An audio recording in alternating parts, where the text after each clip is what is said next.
Hello, fellow Earthlings, and welcome to Level Your Playing Field. I have a lot to do and say today, so I just want to get started. For those watching for the first time, my name is Ginger Ferrer. I'm a community advocate. I've been a producer for 14 years on air. Excuse me, and I wanted to share a couple of things that are currently happening in the United States with regard to a company that is generating these award letters. Officially, I've won $1,230,946.00. And I have two options. I can choose to take a lump sum, which is the amount that I just spoke, or a 30-year annuity of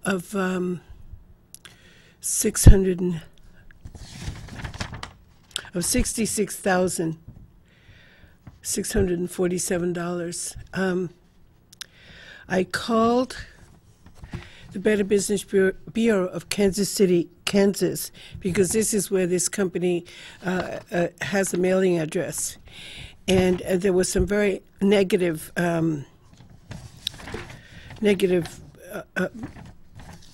complaints against this company.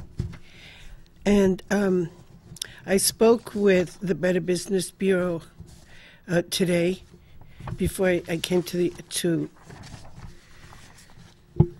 the studio. It's called the Award Notification Commission, letter stating they have won a prize.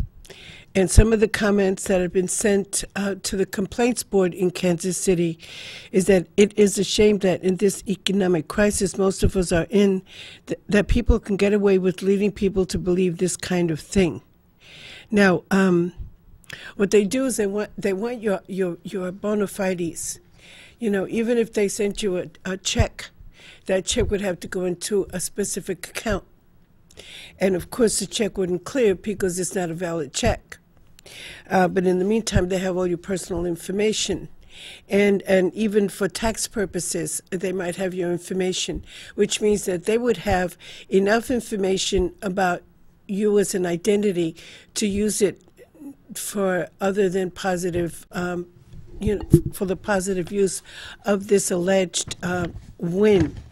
And I got the contact information of the Kansas Attorney General's office in Kansas City, Kansas. It's in Topeka, actually, and it's General Derek Schmidt, SCHMIDT.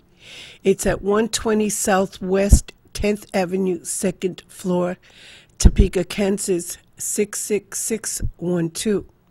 Their phone number is 785-296-2215 or 1-888-428-8436. They have a fax. It is 785-296-6296. And I'm going to repeat this again in case you didn't happen to have a pen or a pencil handy. It's the Kansas Attorney General's Office, General Derek Schmidt, SCHMIDT, at 120 Southwest 10th Avenue, 2nd floor, Topeka, Kansas, 66612 is the zip code. The primary phone number is area code 785-296-2215 or a toll-free number of 1-888-428-8436. And if you happen to have a fax machine, 785-296-6296. If anybody in this city or in the world, because we're seeing on live streaming worldwide, don't fall for this bunk from this company, and don't send them any money at all. If you want to send them back this alleged check as a claim without paying the $12.99 fee and no other information other than your return address, that's what some of the people that were on the complaint line stated, that people should just send send a notification back without the payment and take that payment out of the alleged millions that you just won. The reason that I called the Attorney General's office is because how could this company exist? They have to have a permit or a license. And according to the Better Business Bureau gentleman that I spoke with, he said that they had some kind of a coupon book in prior offers that somehow made up this millions of dollars in winning. And I told him categorically that the letter that I got did not state that at all. It stated that I had won that amount of money, and that there was a certificate number, official form 13570, filing year 2015. And so you had 7 days to reply. And again, they offered you two options: $1,230,946 lump sum, or 30 years at $66,667. Now, considering that most of these would be from adults, if a person decided to take the 66,667, they might not live the 30 years to get the money. So naturally, most people are going to option for the bigger amount. This is, this is the enticement, the perceived enticement, and it has the person's name. With the lights, you can't see much, but there's the person's name, the amount of the check, the filing year, the signature of the representative, and much like Publishers Clearinghouse, they tell you, you don't have to buy anything in order to enter their contest, and then they swamp your email with every kind of email content. And if you don't search, if you don't use their search factor, you're disqualified from the drawing.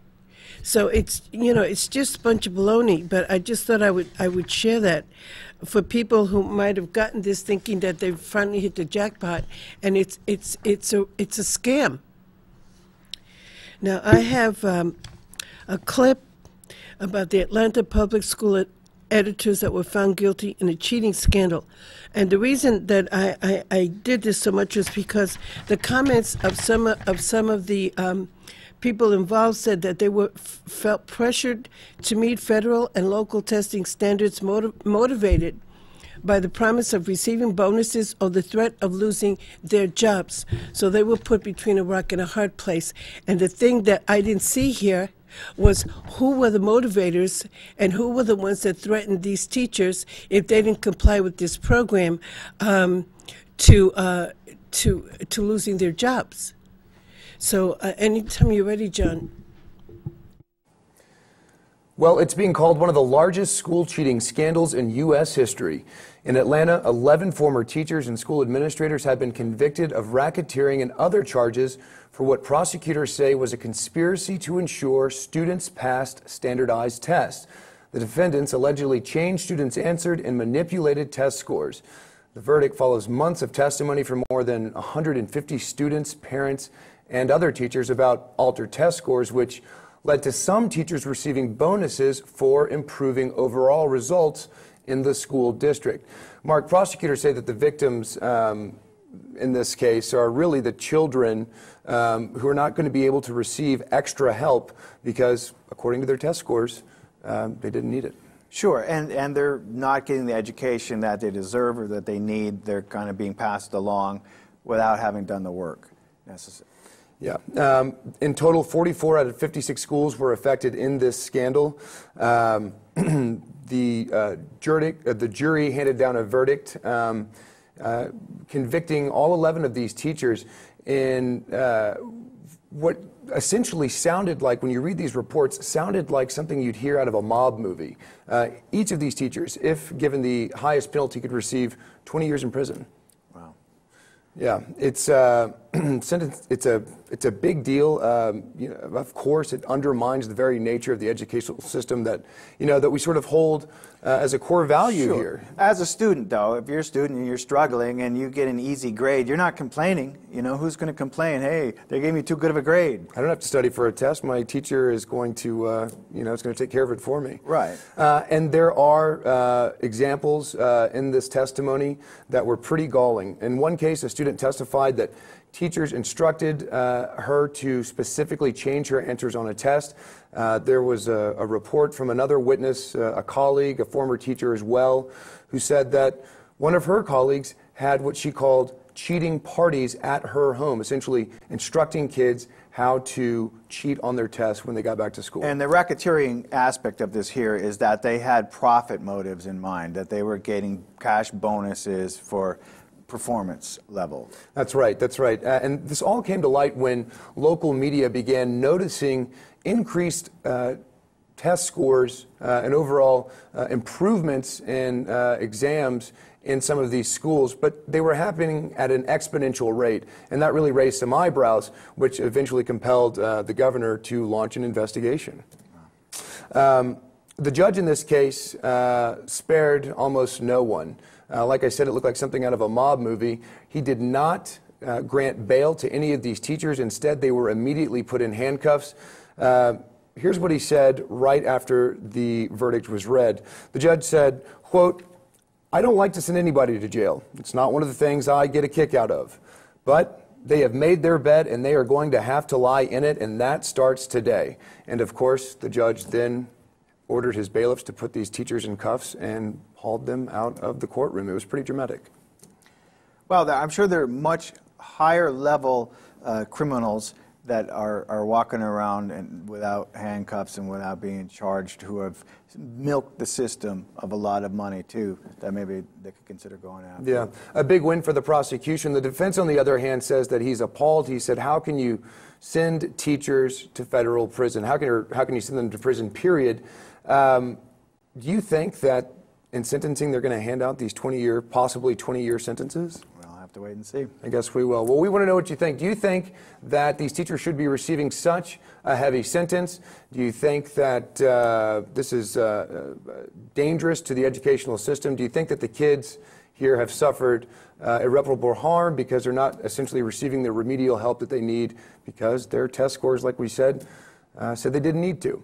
Leave your comments in the section below and let us know what you think. You're watching the Lib News.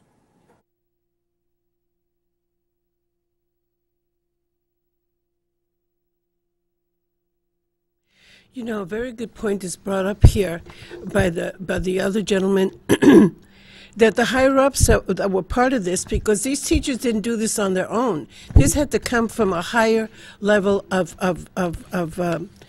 beyond the superintendent, and it looks like she was just allowed to resign. And this is the thing that burns me to the core. The people that have titles are allowed to resign, and most times never go to jail for the crimes that they helped perpetrate, or they were or they were part of, in a sense of setting it up so that people under them would have to do as they were directed. And again, it says here, see, this is what happened when fear. This is why I resent fear so much, and this is why I talk about it. They said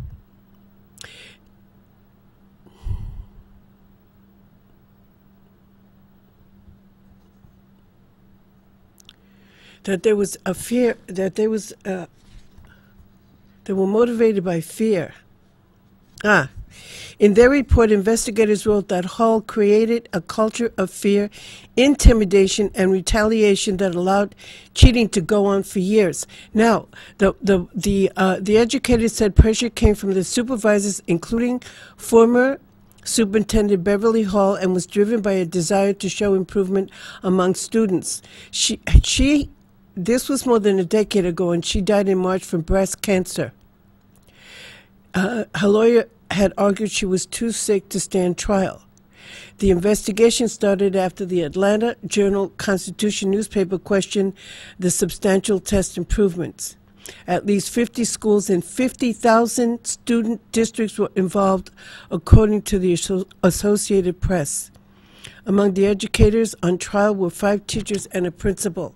So this came from higher up, and this is the fear that lives in Manchester and from Concord with the people, because this Common Core shoving it down the throats of students in an unethical manner, their parents not being advised of it, all of these things, they come from a higher entity. They do have to have a higher entity, otherwise it wouldn't be so across the board all over this country. So who is at the helm of these processes, and why aren't they being held accountable? And how come they're not in jail at the federal level? Now, last week I spoke about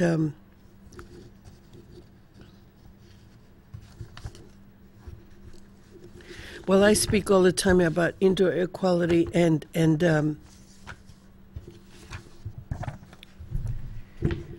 the perception that there is a corruption in this community and state that has permeated every tiny little town, every city, every village in the state of New Hampshire, because it would appear that there is a higher force or source of participants that may not even be officials in the state, but somehow are connected across the country. And the state of New Hampshire is just one of the branches of the many branches of participants. And so while I was thinking about that, the word piggyback came to mind. And in my mind's eye, I saw how kids play, you know, when they jump on each other and they piggyback. But I took it a step further. Piggybacking opinions, also known as unsubstantiated or uninvestigated remarks, made under the protective banner of freedom of speech for a specific perceived crony or the network that funds and runs these perceived violators of expected and much-needed constitutional procedures, which is also known as cronies. Piggyback is defined in the dictionary as carrying on the shoulders or the back of a situation.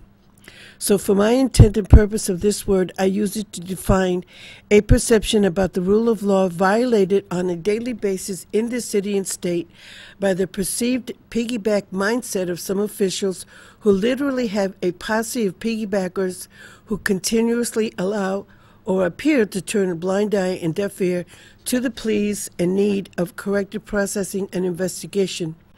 Much like the depicted mule trains of this country's earlier times, when mules were used to carry supplies to and from a destination with the promise of that proverbial carrot. Piggybacking muling seems to be in place so much that it can be perceived as a never-ending mindset from and within our so-called constitutionally titled officials, bureaucrats, politicians, and business-related entities' realm.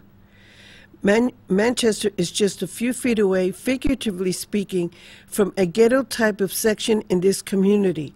Properties allowed decade after decade to remain out of code compliance. And I looked up the word ghetto. An impoverished, neglected, or otherwise disadvantaged residential area of a city, usually troubled by a disproportionately large amount of crime. Urban, of or relating to inner city life, poor of or relating to the poor life. And again, I resent that word poor, because if a person is working and they're living in non-code compliant circumstances, it's not the fault of the tenant, it's the fault of the system. It's the fault of the owner of the property who has been allowed to get away with it for not days, weeks, and months, but decades. And City Hall and the state of New Hampshire. The EPA has more interest in the living circumstances of hardworking people than the city does on its own.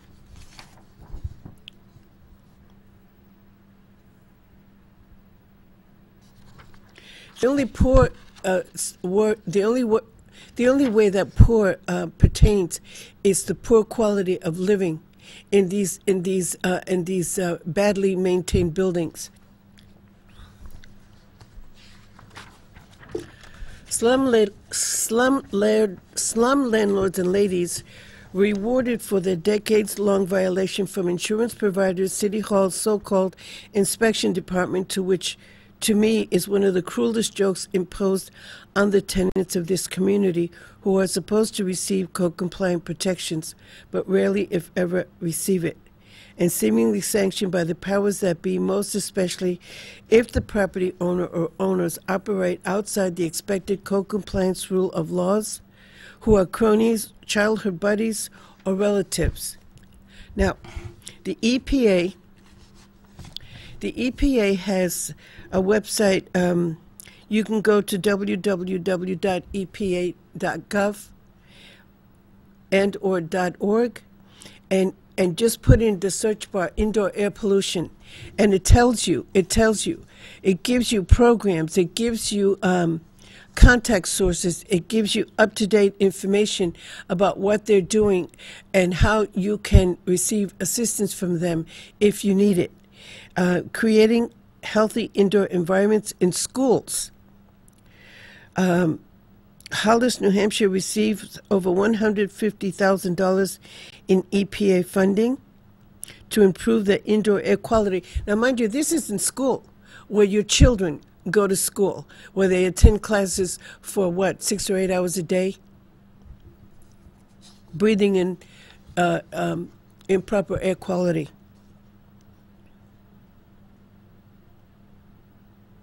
Where you live in New Hampshire, indoor air quality in New Hampshire.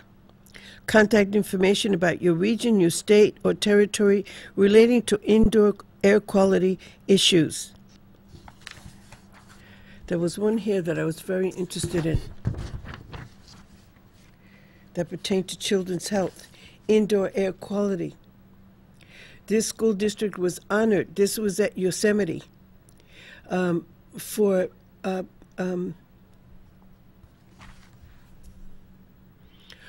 addressing indoor air quality and doing something about it, as well as the Nashua School District. Live air and radiation concerns. Kids play on school grounds that may have dirt floors as opposed to concrete. Or if the concrete has been there a long time, it's been broken up, and there may be emissions coming right through. Where they're playing, where they're sitting, where they fall down, where they touch the ground to pick up a ball. The American Lung Association, indoor air quality. Poor indoor air quality can cause or contribute to the development of infections, lung cancer, and chronic lung diseases such as asthma. In addition, it can cause headaches, dry eyes, nasal congestion, nausea, and fatigue. People who already have lung cancer are at a greater risk. The American Lung Association recommends that the first line of defense against indoor air pollution is finding ways to keep the pollutants from being added to the air in the first place. Now, I know that sounds ridiculous because we already know that, but this is printed material for anybody who may not have enough experience yet to realize that they have options to figure out why the air they're breathing makes them feel so ill. This is known as source control. Appropriate ventilation with clean, fresh air can also reduce levels of indoor air pollutants. Finally, while air cleaning devices can be useful, there is no substitute for preventing the air from getting dirty in the first place. Common air pollutants, their health effects, and ways to control these sources are listed below. Biological pollutants includes mold, bacteria, viruses, pollen, animal dander, and particles from dust mites and cockroaches. They may cause infections, provoke allergic symptoms, or trigger asthma attacks. These may be a major cause of days lost from work and school. Means of control including washing bedding to kill dust mites, keeping animals out of areas affected, persons frequent, and practicing careful cleaning. It is also critical to control moisture that promotes mold growth. secondhand tobacco smoke, combustion pollutants, radon, asbestos, formaldehyde. Why does indoor air quality matter? The air quality of our indoor environments affects our health and often contributes to structural degradation and building failures within our homes and or living space, as in people who rent. According to the American Lung Association of Minnesota, elements within our home and workplaces have been increasingly recognized as threats to our respiratory health, including pediatric, which is very, very young children. Now, last week I said that I was going to go online and try to find some indoor air monitoring products. And there's a few. This one comes from Portable Indoor Air Quality Monitors. And the website is www.e-inst.com, and these are instruments that the professionals use. And I got a call from a source that that I called, and they're going to get back to me. I invited them to come here to the studio on a future date for them to share information with the community at large and the world at large about what items are out there in portable size that a person can purchase to keep their homes protected by monitoring their indoor air quality. Even at work, if you work in an environment where the air doesn't feel as clean as it should, or you're having breathing problems, you can use this device and bring it to the attention of the office manager or the maintenance department so that they can do something about it. And it also helps to protect you in case it affects you like it does many people who become asthmatic or have respiratory problems for the rest of their life because of the exposure of the polluted air in their workplace, whether it's indoor or outdoor. So I would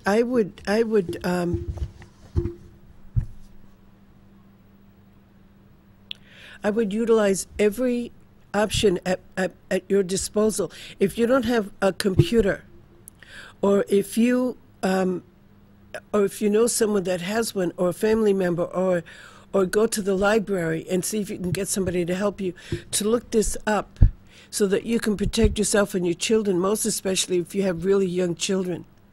Because the end result is that a child could die from indoor air pollution, or they can become mentally challenged because of indoor air pollution that affects their brains. And it minimizes their ability to learn carefully, or to learn at the rate of a healthy brain. And it's not a fairy tale. This is real. This is real life. And the fact that that the American Lung Association exists to monitor these things, that the EPA exists to monitor these things, to keep people safe, that our city at Manchester does not even appear, because I don't know what they do or what they think, but for the lack of participation in correcting these long-term repeatedly reported concerns about indoor air pollution, about lead paint, about radon in the soil, about the breakdown of a building that has been going on for decades, how it affects the tenants that live there, how it affects other people that live on either side when their buildings are code compliant or their personal homes are safe, and they're exposed to the exposure of a non-code compliant building that's been rotting away for decades. You know, you don't have to be a rocket scientist to understand the necessity of these concerns and addressing them.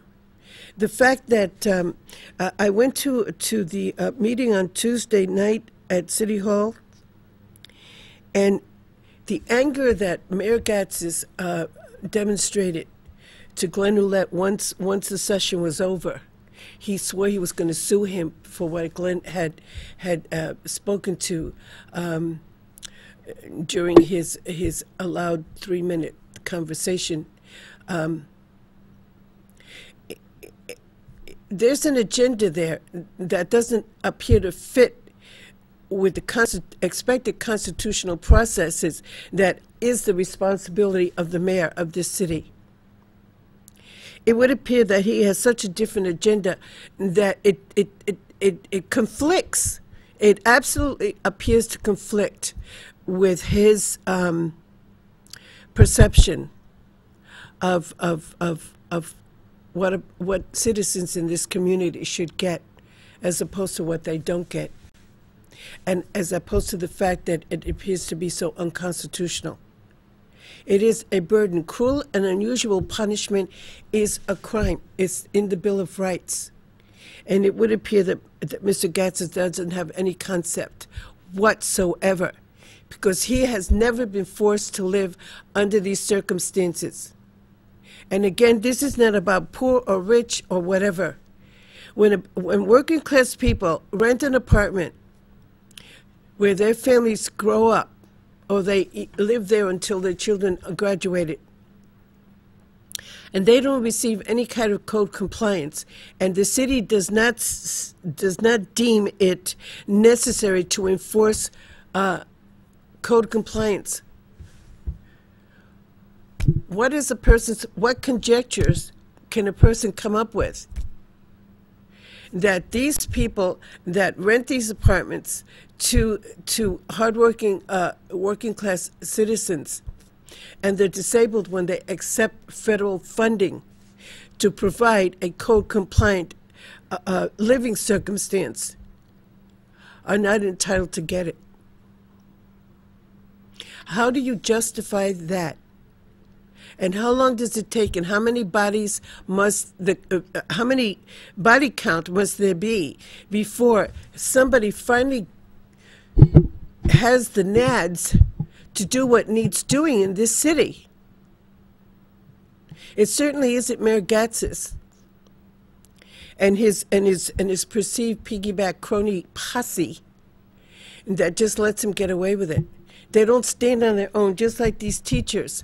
Fear and intimidation or cronyism allowed them to commit crimes against these children in another part of this country.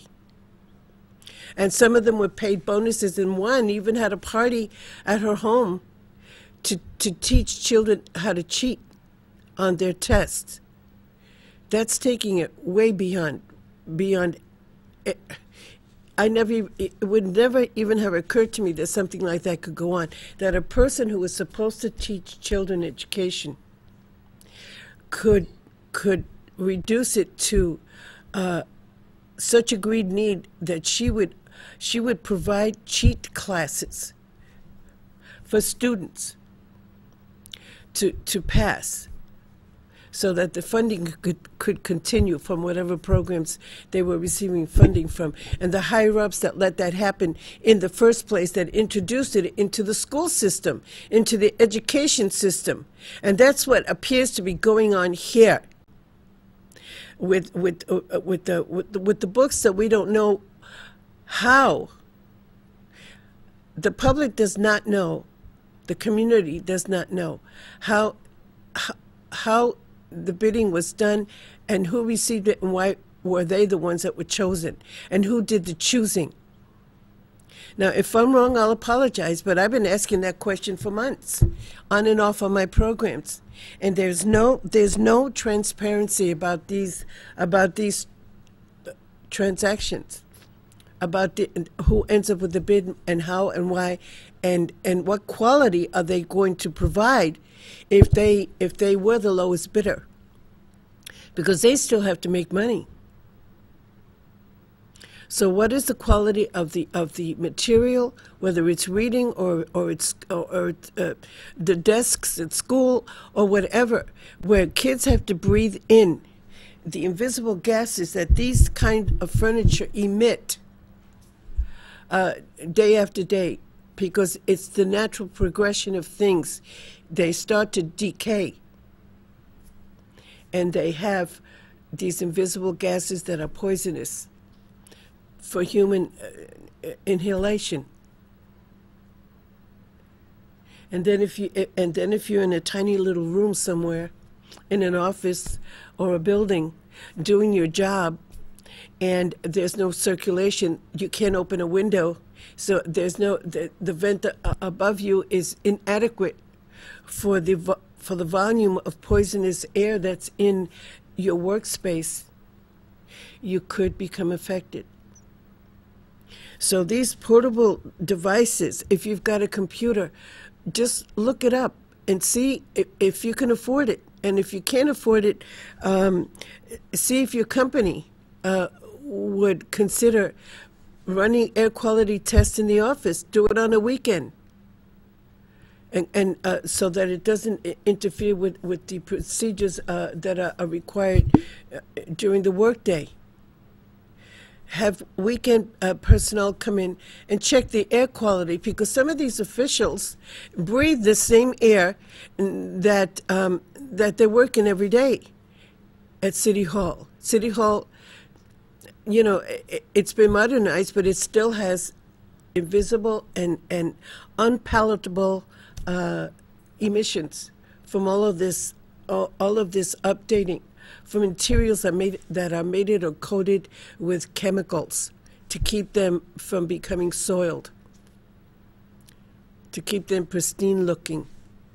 In the meantime, all of these people that sit in all of these offices are inhaling, unknowingly inhaling these gaseous emissions that are the natural progression of decay from long-term exposure to the air.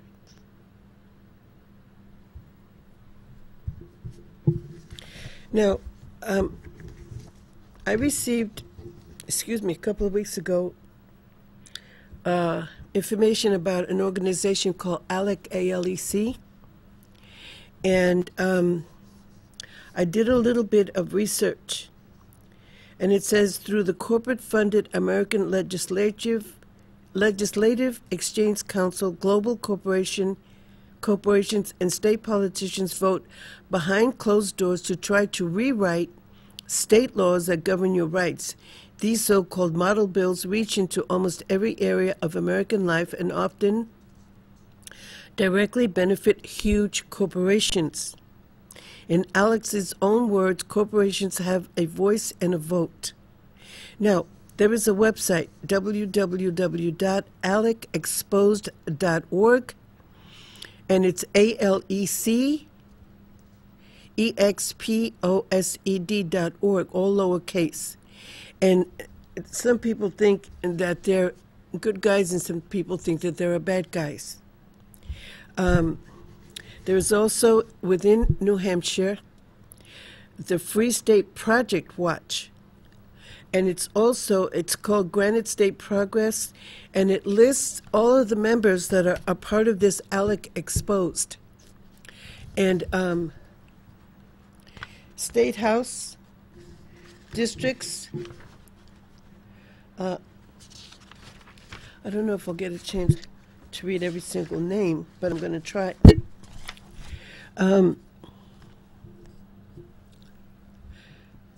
Glenn C. Aldrich, Republican, District 2. Mike Sylvia, District 6, Republican State House. Ed Comio, Republican, District 5. Luke Sechar, Democrat, District 11. Varen Swearingen, Republican, District 16. David Crawford, District 4, Cheshire. District 3, Eric S. Catman Sr. District 10, Michael Laurie, Republican. Robert Hull, Republican, District 9. District 9, Jeremy J. Olson, Democrat. Hillsborough District, Brink Slattery, Republican. Elizabeth Edwards, Democrat, District 11, Hillsborough. Amanda Bolden, Democrat, District 12. Dan Garthwaite, Republican, District 17. Tammy Simmons, Republican, Honorary, District 17. Emily Sandblade, Republican, District 18. Michael Garcia, Democrat, District 34. Ronald G. Beaufrey II, Republican, District 35. District 40, Keith Armand, Republican.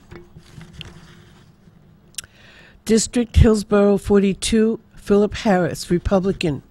District 42, Brandon D. Ross, Republican. Hillsborough 43, Tim O'Flaherty, Democrat. District 7, Keith Murphy, Republican. District 8, Andre Rosa, Republican. District 20, John R. Goldwaite, Republican. District 20, Brian Seaworth, Republican. District 21, Dan McGuire, Republican. District 23, Junior Howell, Republican, Honorary. District 29, Carol McGuire, Republican. District Shem Kellogg, Republican. District 17, Adam R. Schroeder, Republican, Honorary Suspect. Rockingham District, Nelson Lorenco, Republican. Rockingham District, Max Abramson, Republican. District 4, Jason Osborne, Republican. District 24, Laura Jones, Republican. District 30, Jack Thorson, Independent. District 1, Bill Walker, Republican. Lydia Doobie Harmon, Republican. State Senate, Eileen Landis, Republican. Now, they may be good guys, they may not, but the point is that they're part of this ALEC that has allegedly been controlling votes and presenting legislation behind closed doors, so to speak. Special report, ALEC's funding and spending, Source Watch.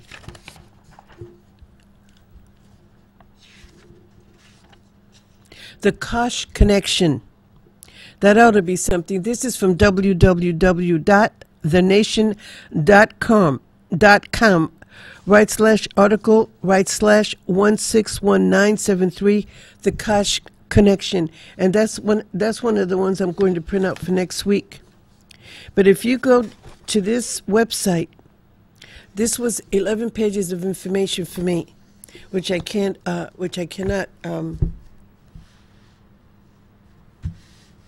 elaborate on without touching on what else is on this segment. In 1989, I believe, Sylvia Brown, let me just double check. Oh, copyright 2007. Okay. In 2007, she wrote this book, Secret Societies and How They Affect Our Lives Today. She was never sued. Now, Newsweek has secret societies, and they go into more intricate detail about how the history of this country came into being beyond the constitutional processes. Invisible Hand of History. It goes on to the Illuminati, the Web of Lies, the plotting of JFK's assassination, the New Order establishment, building a secret lair, dousing the population with chemical trials. This is worth buying. You are under surveillance, hidden in plain sight.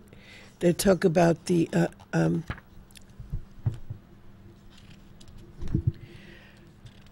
seeing eye of the dollar bill. Engineering of the elite, which is the Bushes and Senator Kerry. I happen to believe he's a good guy, and I hope he is. And if he isn't, I'll be very saddened by that. George Washington, Lincoln, Societies for the Modern Age.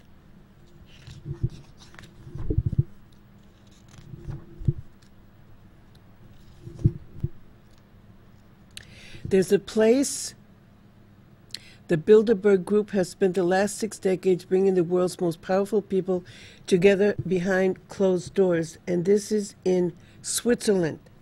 And it's deep in a mountain. I don't know if you can see this. Deep in a mountain. So that it almost looks like a resort. And people from all over the world, from our own country, they meet there to plan the lives of world people.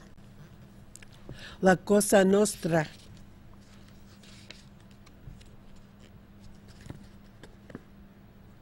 And the religious factor.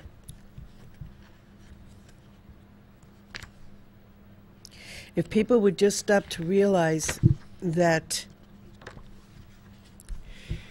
religion is so basic. I'm not saying it shouldn't exist, so please understand that. I printed out 2 prayers and I forgot them.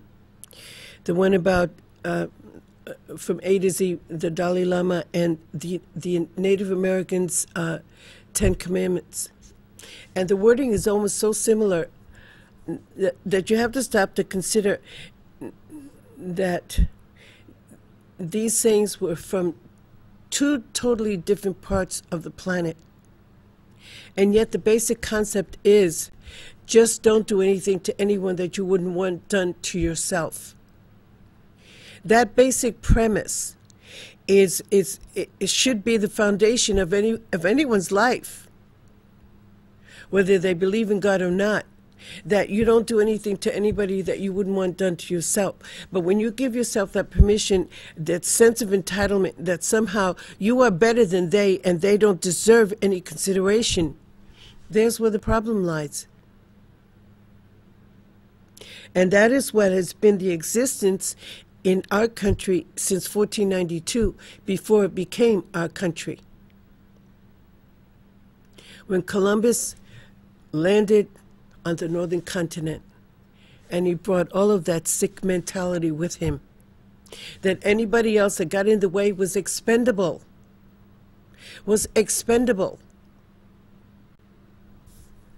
and all the islands that he also invaded with slaves that they had already taken from the African continent, and their own slaves, because there was a lot of Spanish that were slaves on those ships. They needed labor. So who else but the countries that they stemmed from? And that's what appears to be that mentality that has survived for so long without real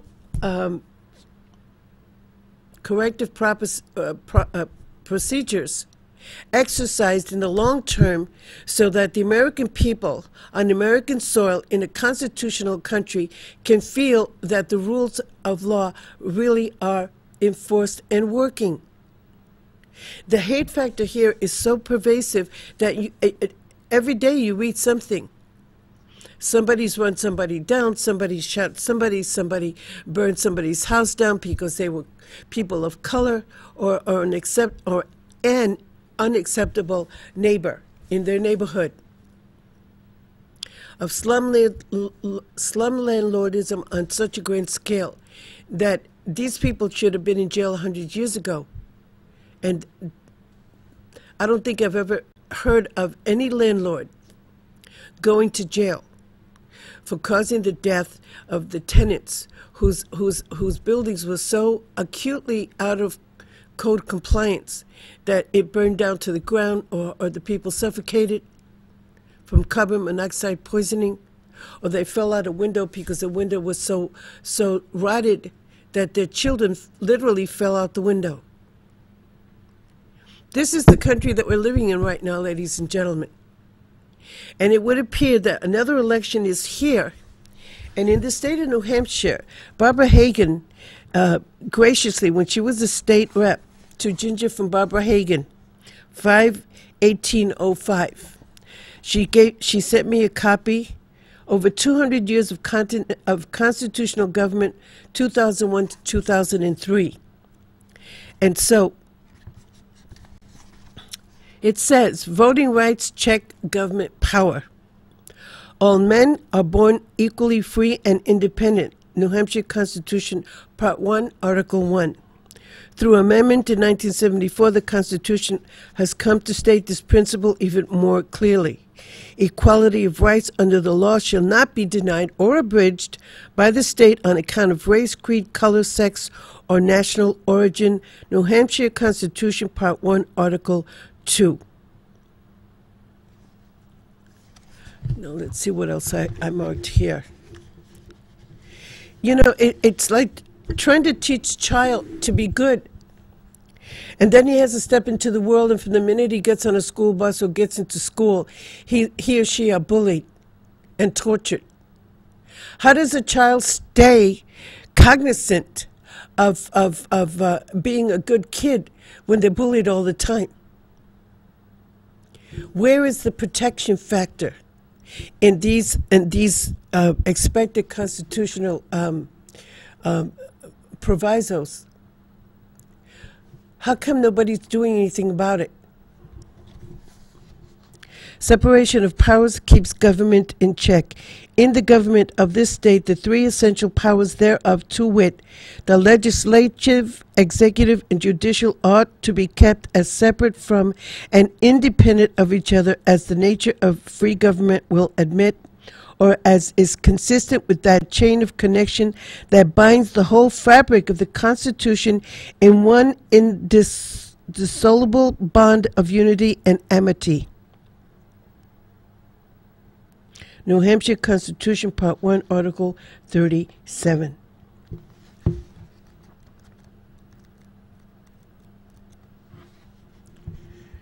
They have an index to constitutional provisions.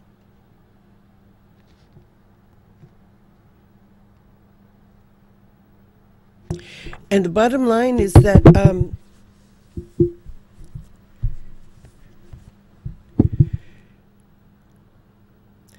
that the federal law is not monitoring the state law, and the state law is not monitoring the local law of the city of Manchester. Because, as I've mentioned many times, I've spoken with congressmen and senators, and I've broached the subject over and over again.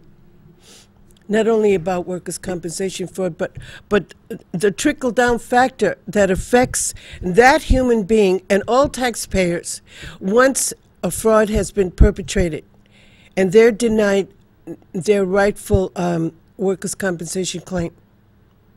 They're put into subsidized housing that is out of code compliance. And they run the risk of further disability due to poor indoor air quality, or steps that are broken, or any other thing that affects the safety of a tenant in a rented apartment. And somehow the mindset at City Hall doesn't seem to see the relationship that is the fallout of non-code compliance, because they're too busy not enforcing housing code compliance. And all of the unexpected and alternate factors that contribute to the furtherance of or the beginning of, let's say, a child whose breathing starts to be affected by indoor air pollution, or they eat lead paint thinking it's candy because lead paint happens to be sweet, and they die, or they become brain damaged. American children, refugees' children, immigrants' children, they're all affected, even some adults. And if a person is disabled and they cannot fully function to the point where they can exercise and build up their lung capacity, their breathing is further compromised by indoor air pollution, minimizing their breathing even more. So when I went to that meeting, when Mayor Gatz's practically flew into Glenn Ouellette's face in the chamber. As he walked away, I suggested to him that he grow a conscience, because I don't think he has one. He cannot have one and be the mayor that he is, with the lack of compliance on many levels for the people of this community as a whole. Not the selected ones, but everyone. Everyone who goes to work every day and does their job to help keep the city flourishing and working, from restaurants to all the people that do all these what they consider menial jobs. But if these menial jobs were not done, nothing else could go forward. If you had dirty streets, if you had unpicked up garbage, if you had dirty linens on your better restaurants, or just dirty dishes and unclean eating establishments, who would come to a city like that?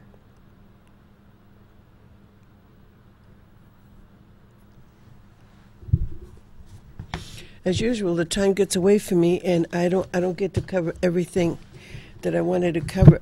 But you should really consider buying a copy of this and going to the library and reading about secret societies and how they have condoned some of the most egregious constitutional violations on the American people as a whole for many, many generations.